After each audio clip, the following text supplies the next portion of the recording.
تمہاری امت میری یا تمہاری ہونا ہے تو اسے ایک کلمہ پڑھنا پڑے گا. وہ کیا کلمہ ہے؟ وہ بھی قرآن اور حدیث بتاتا ہے. لا الہ الا اللہ محمد الرسول اللہ. اے محمد میرے بندے، تمہاری امت اس کلمے کے بعد مجھے راضی کرنا ہے، نماز پڑھنا پڑے گا. کیسے نماز پڑھنا ہے میرے بندوں کو بتا دو، تمہاری امت کو بتا دو کہ وہ اپنی مرضی سے نماز نہ پڑھے، میں جیسی نماز چاہتا ہوں ویسی نماز پڑھے. اے پیغمبر، اگر آپ کی امت آپ سے یہ پوچھی اللہ کو کیسی نماز پسند ہے، اے پیغمبر آپ اپنی امت کی پہلی سب صحابہ کو نماز پڑھ کر بتا دے اللہ کو پسند آنے والی نماز ایسی ہے.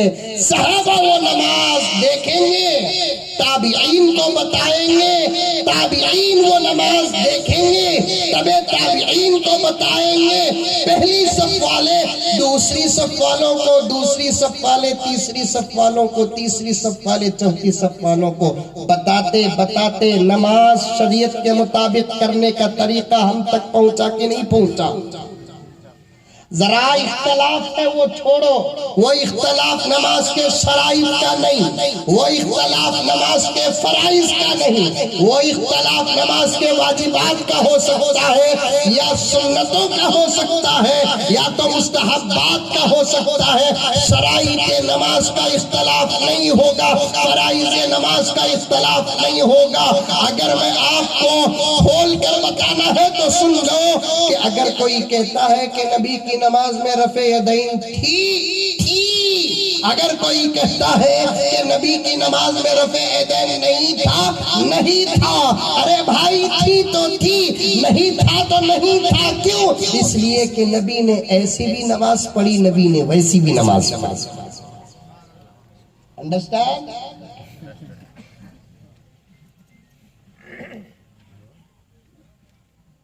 نماز پڑھنا ہے، تمہاری مرضی سے پڑھو گے؟ کس کی مرضی سے پڑھو گے؟ اللہ رسول کی مرضی سے. نماز پڑھنے کا طریقہ کس نے سکھایا؟ اللہ رسول نے سکھایا. کیا طریقہ سکھایا؟ پہلے آپ حدث اکبر سے پاک ہو، یعنی غسل ٹوٹ جائے تو غسل کرو، کیونکہ وضو غسل کے بغیر نہیں ہوگا، نماز وضو کے بغیر نہیں ہوگی. پہلے غسل کرو، غسل پہلے سے تمہارے پاس ہے، وضو ٹوٹ گیا تو پھر وضو کرو، وضو ہے تمہارے پاس تو نماز پڑھو. میرا عنوان گہرا ہو جائے گا. ان تمام کو باتوں کو بتاتے بتاتے میں مقصد کی طرف آنا چاہتا ہوں. میرے رب کی قسم میرے دوستو، غسل بھی نبی نے بتایا، وضو بھی نبی نے بتایا، نماز بھی نبی نے بتایا. ہم کو نماز سادی سیدھی ہی صحیح، انا آتینا کل کوثر قل هو اللہ احد، یہ سورتیں پڑھ کر بھی نماز پوری کرنا ہے تو شرط اول ہے کہ نبی جیسے نماز پڑھنے کا طریقہ سکھایا ویسے پڑھنا ہے. اگر تم سورہ بقرہ پڑھے نبی کے نماز کی طرح تمہاری نماز نہ ہو، اتنا 2.5 پارے کا سورہ پڑھ کر بھی تمہارا ایک سجدہ بھی قبول نہیں ہوگا. چلو آگے. روزہ معلوم؟ ارے معلوم جی. کب آتا ہوں؟ رمضان آتا، ونپرتی میں آتا، ہمارے بنگلور میں بھی آتا. ماشاء اللہ. ارے کرونا کا کی آتا بولے تو رمضان نہیں آتا.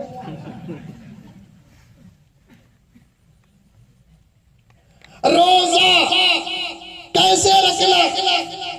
جیسے نبی نے رکھنے کا طریقہ بتایا. کب سے روزہ شروع ہوتا ہے؟ صبح صادق سے روزہ شروع ہوتا ہے. کب تک روزہ رہتا ہے؟ غروب آفتاب تک رہتا ہے. روزے میں کیا نہیں کرنا؟ پانی تک نہیں پینا، کھانا بھی نہیں کھانا. اگر کوئی اللہ کا بندہ یہ کہے کہ حضرت مجھے روزہ رکھنے میں بڑا مزہ آتا ہے، میں رات سے روزہ شروع کر ڈالتا ہوں، 2 دن کے بعد افطار کرتا ہوں، میں تو ایک طالب علم ہوں، مفتی صاحب سے پوچھو کہ اس کا روزہ ہوگا کیا؟ نہیں ہوگا، فتویٰ آئے گا، جواب آئے گا، اس لیے کہ روزہ رکھنا عبادت ہے، اور وہ عبادت کرنے کا طریقہ نبی نے سکھایا ہے۔ جو طریقہ نبی کا ہوگا اس طریقے پہ عبادت ہو تو عبادت قبول ہوتی ہے۔ ہر عبادت کو میری باتوں پر قیاس کرو، ڈیفائن کرو۔ اور ایک بات بیچ میں عرض کر دیتا ہوں، عبادت ایک جسم، عبادت ایک جسم، جسم کے پارٹس ہوتے نہیں ہوتے، ارے ہوتے نہیں ہوتے، جیسے آنکھ ایک پارٹ، سر ایک پارٹ، کان ایک پارٹ، ناک ایک پارٹ، منہ ایک پارٹ، دانت ایک پارٹ، ہاتھ ایک پارٹ، پیٹ ایک پارٹ، پیٹھ ایک پارٹ۔ پارٹ انگریزی میں بولتے عضو، جز عربی میں بولتے، ویسے عبادت ایک جسم ہے۔ نماز اس کا ایک پارٹ ہے، روزہ اس کا ایک پارٹ ہے، زکوٰۃ اس کا ایک پارٹ ہے، حج اس کا ایک پارٹ ہے، تلاوت اس کا ایک پارٹ ہے، ذکر اس کا ایک پارٹ ہے، خدمت اس کی ایک پارٹ ہے، اطاعت اس کی ایک پارٹ ہے۔ یہ تمام چیزیں، نماز، روزہ، زکوٰۃ، حج، یہ تمام چیزیں جیسے عبادت کے حصے ہیں۔ دوستو ون پرتی کے میرے نوجوانوں، بزرگوں، اطراف و اکناف سے آئے ہوئے تمام حضرات، پردے میں بیٹھی ہوئی میری مائیں، کان کھول کر سن لے، نکاح بھی ایک عبادت کا حصہ ہے۔ ابھی تھوڑی دیر پہلے میں نے کہا نماز میں اور آپ اپنی مرضی سے نہیں کر سکتے، پڑھ نہیں سکتے، روزہ عبادت ہے، میں اور آپ اپنی مرضی سے نہیں رکھ سکتے۔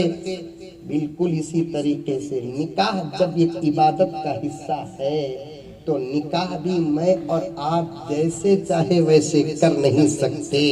نماز کے ادا ہونے کے لیے نبی کا طریقہ ضروری ہے، روزے کے ادا و قبول ہونے کے لیے نبی کا طریقہ ضروری ہے، زکوٰۃ کے ادا ہونے کے لیے نبی کا طریقہ ضروری ہے، حج کے ادا و قبول ہونے کے لیے نبی کا طریقہ ضروری ہے۔ کان کھول کر نہیں، کان پھوڑ کر سن لو، نکاح کے ادا و قبول ہونے کے لیے بھی نبی کا طریقہ ضروری ہے۔ گھسیا نہیں، دم باقی ہے۔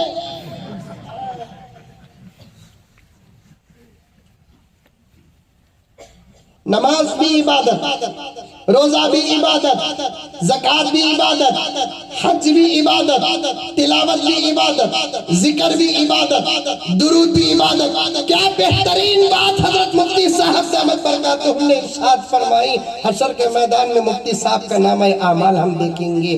حضرت نے فرمایا 1000 مرتبہ روزانہ درود شریف پڑھو، مرنے سے پہلے جنت میں تمہارا ٹھکانہ دکھایا جائے گا۔ سبحان اللہ۔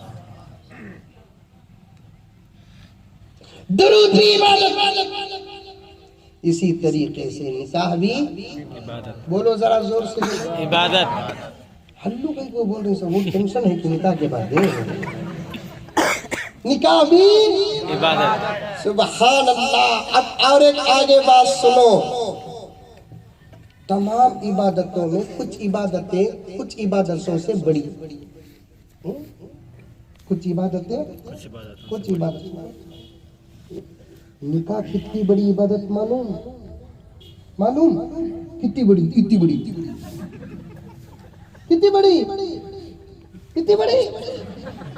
ارے آقا نے فرمایا، سب کہہ دو صلی اللہ علیہ وسلم، نکاح آدھا دین ہے،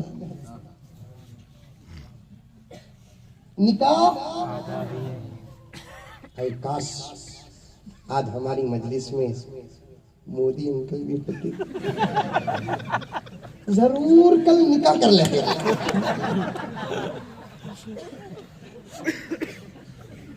اصل میں نکاح کی فضیلت دوسری قوموں میں اتنی نہیں جتنا اسلام میں۔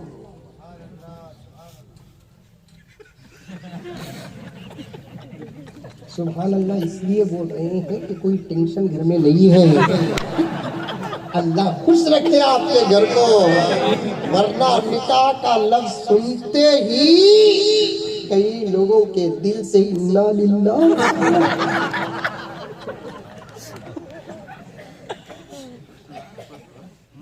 ہاں مولانا یعقوب صاحب کا ہے، بس نہیں ملی تو کار میں بنگلور میں چھوڑنا۔ ایک نوجوان مسجد میں نماز پڑھتا تھا، فجر پڑھتا جلدی باہر نکل جاتا۔ اے بیٹھ جا بیٹے، یو پی سے آیا گیا۔ فجر پڑھتا جلدی باہر نکل جاتا، ظہر پڑھتا جلدی باہر نکل جاتا، عصر پڑھتا جلدی باہر نکل جاتا، مغرب پڑھتا جلدی باہر نکل جاتا۔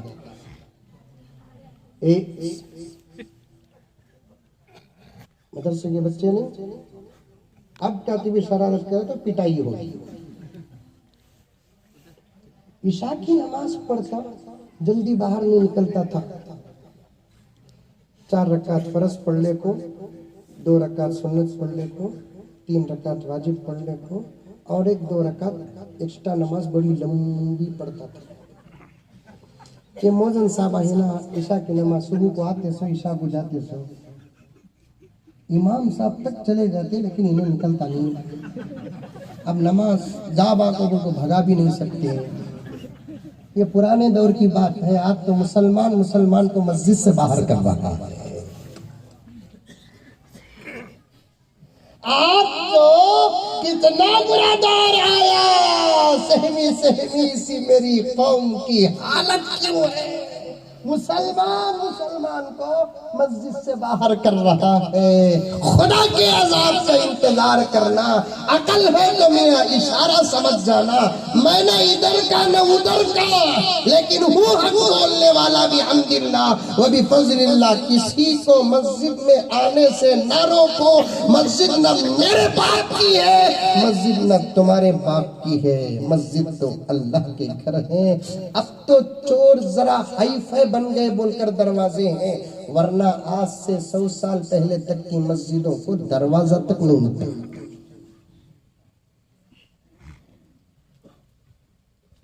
محسن صاحب انہیں نماز لمبی پڑھتا، جہاں تک چلے۔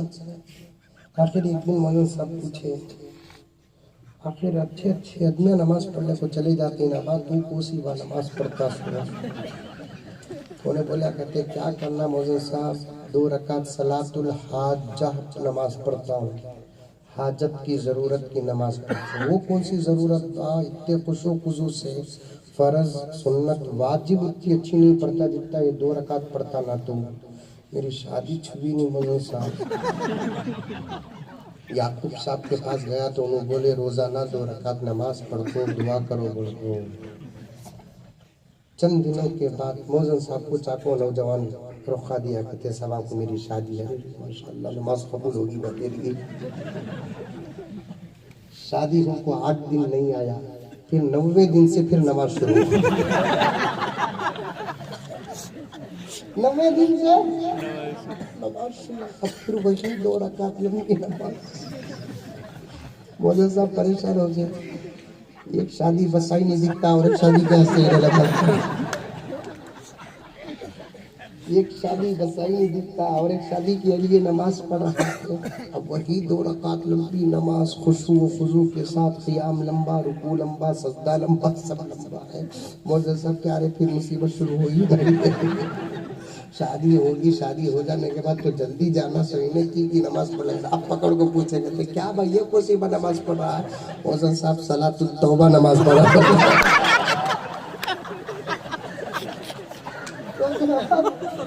صلاۃ التوبہ